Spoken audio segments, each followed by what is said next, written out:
The Cursus publicus was the state-run courier and transportation service of the Roman Empire, later inherited by the Byzantine Empire. The Emperor Augustus created it to transport messages, officials, and tax revenues between the provinces and Italy. The service was still fully functioning in the first half of the 6th century in the Byzantine Empire, when the historian Procopius accuses Emperor Justinian of dismantling most of its sections, except for the route leading to the Persian border. The extent of the Cursus publicus is shown in the Tabula Peutingeriana, a map of the Roman road network dating from around AD 400. Structure of the service. A series of forts and stations were spread out along the major road systems connecting the regions of the Roman world. These relay points provided horses to dispatch riders, usually soldiers, and vehicles for magistrates or officers of the court. The vehicles were called clabuli, but little is known of them. A diploma or certificate issued by the emperor himself was necessary to use the services supplied by the Cursus publicus. Abuses of the system existed, for governors and minor appointees used the diplomata to give themselves and their families free transport.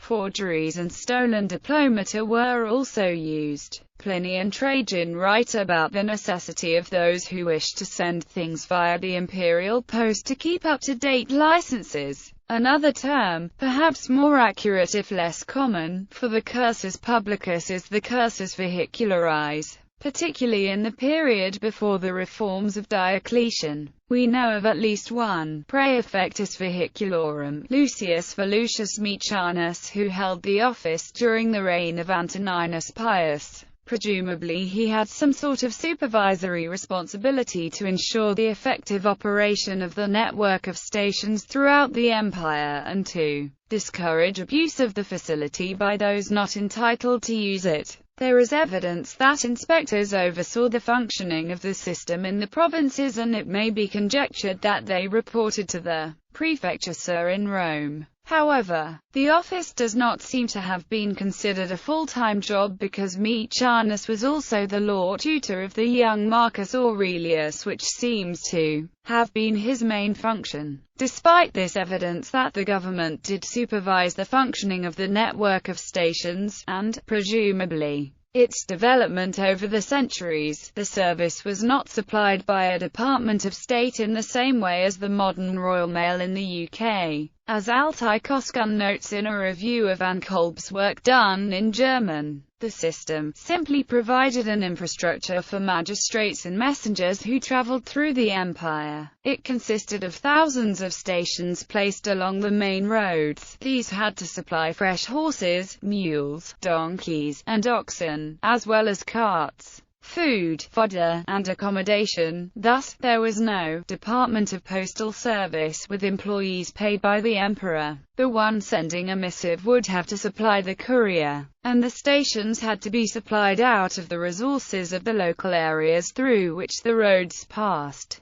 as seen in several rescripts and in the correspondence of Trajan and Pliny. Following the reforms of Diocletian and Constantine I, the service was divided in two sections, the fast and the regular. The fast road provided horses and mules, while the latter only oxen. The existence of the Cursus clabularis service shows that it was used to move heavy goods as well as to facilitate the travel of high officials and the carriage of government messages. Persian influence. The Romans adapted their state post from the Persians. As Herodotus reports, the Persians had a remarkably efficient means of transmitting messages important to the functioning of the kingdom, namely the royal road. Riders would be stationed at certain intervals along the road, and their letters would be handed from one courier to another as they made a journey of a day's length, which allowed messages to travel with good speed.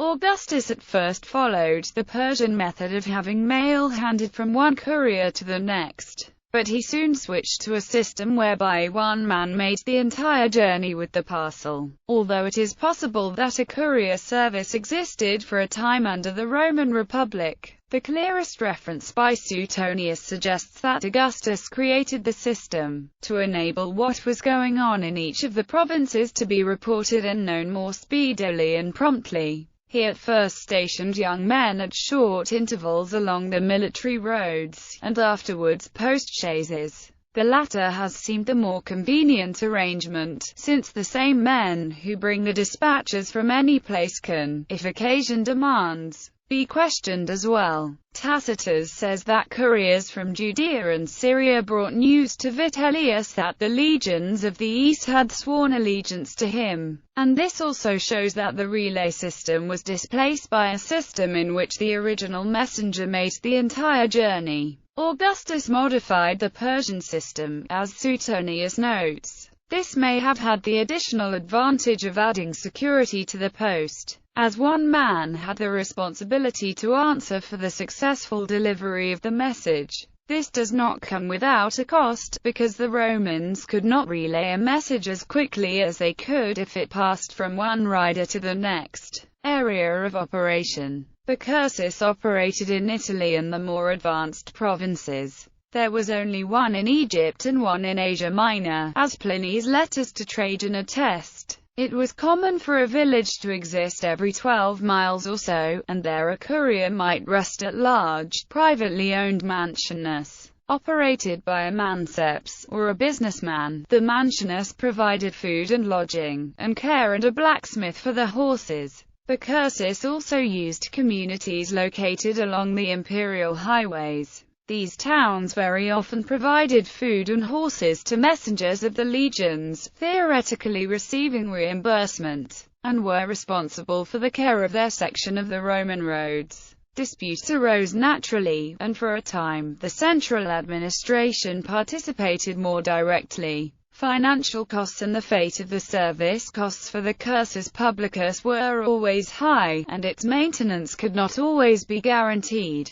Around the time of Nerva, in the late 1st century, the general cost was transferred to the ficus. Further centralization came during the reign of Hadrian, who created an actual administration under a prefect, who bore the title praefectus vehiculorum. Provinces were always in touch with Rome and one another. The imperial post gave the legions the capacity to summon reinforcements and provide status reports before any situation deteriorated too badly. The average citizen sent letters and messages to friends across the sea through slaves and traveling associates. Most news reached its destination eventually. Julian the Apostate restricted the granting of passes to the praetorian prefect. Notwithstanding its enormous costs, in the Eastern Roman Empire the service was still fully functioning in the first half of the 6th century, when the historian Procopius charges Emperor Justinian with the dismantlement of most of its sections.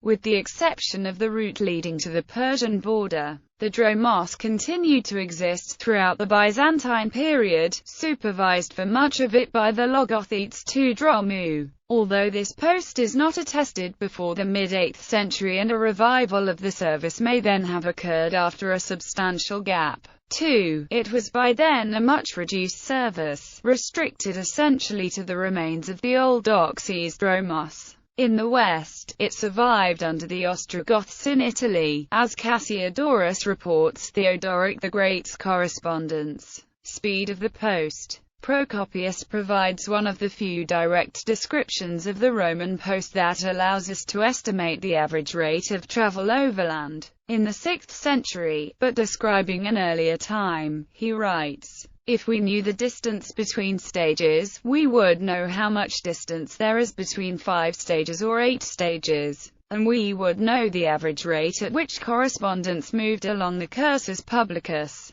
This is calculated by A. M. Ramsay in the following way. It appears from the Jerusalem itinerary that the mansionus, or night quarters on the roads, were about 25 Roman miles, 23 miles or 37 kilometers apart, and, as Friedlander points out, the distance between Bethlehem and Alexandria was reckoned to be 16 mansionus, that between Edessa and Jerusalem 25 mansionus. Although no itinerary gives a complete list of mutationis and mansionis for any road, the general rule seems to have been 2 mutationis between each 2 mansionis. This would make the stage about 8 1/3 Roman miles, 7.7 miles or 12.4 kilometers. Therefore the typical trip was made at the rate of 41 to 64 miles per day. There are several cases in which urgent news or eager officials traveled at a faster rate.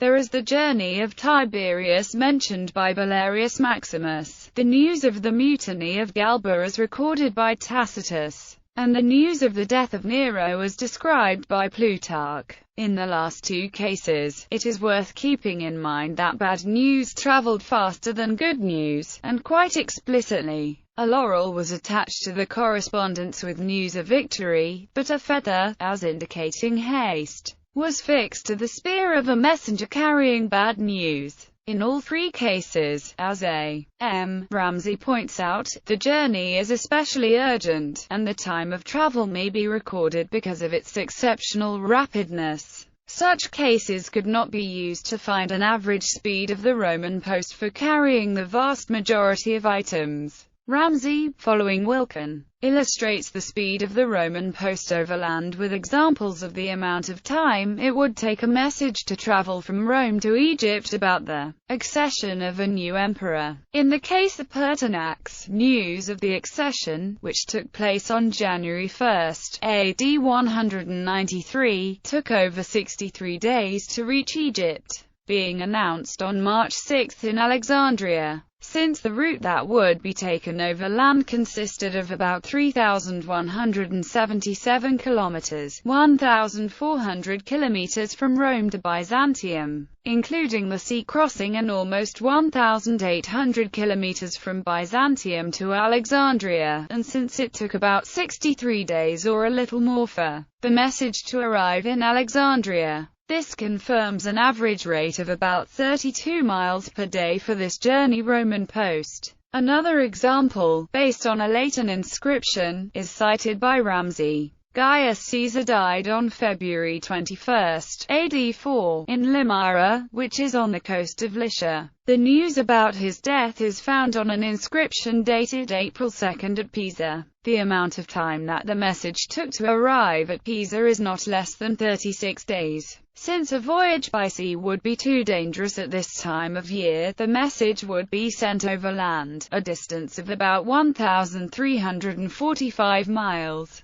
This again confirms the calculation of an average rate of about 50 miles per day. In his article, New Evidence for the Speed of the Roman Imperial Post, Elliot agrees with A.M. Ramsay that the typical speed was about 50 miles per day and illustrates this with another instance. The time that it took news of the proclamation of the Emperor Septimius Severus to reach Rome from Carnuntum. These estimates are for journeys that took place overland, making use of the Cursus publicus. Lionel Cassens, in his book on ancient sea travel, gives statistics for the amount of time that 16 voyages took between various ports in the Roman Empire. These voyages, which were made by and recorded by the Romans, are recorded specifically as taking place under favorable wind conditions. Under such conditions, when the average is computed, a vessel could travel by sail at a speed of about 5 knots or 120 miles per day. Cassens provides another table of 10 voyages made under unfavorable conditions. With these voyages, the average speed is about 2 knots or 50 miles per day.